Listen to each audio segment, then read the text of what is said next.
Hey guys, দেখে নাও সোজা একদম চলে গেলাম একদম দীঘার রহনায়।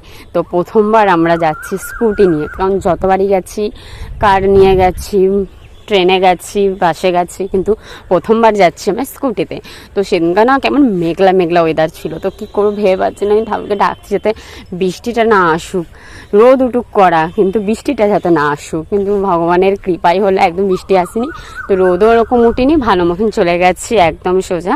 তো দীঘার ভিডিওটা জানোই ভালো করে বড়ই হয়, তো শর্টে আমি কলাঘাট অবধি দিয়েছি। তো এটা তোমাদের দেখতে হবে পুরোটা, পরপর আমি ছাড়বো কীরকম জার্নি করেছি। তো আমাদের খুব ভালোই লেগেছে, তো আকাশটাও খুব সুন্দর দেখতেও লাগছে, একদম স্কাই। তারপরে দেখতেই পাচ্ছ খুব সুন্দর জায়গাটা, ভালো লাগছে দেখতে। তো দেখো, আমাদের পাশে সাপোর্ট দাও যাতে আমরা নতুন নতুন ভিডিও তোমাদের সামনে তুলে আনতে পারি।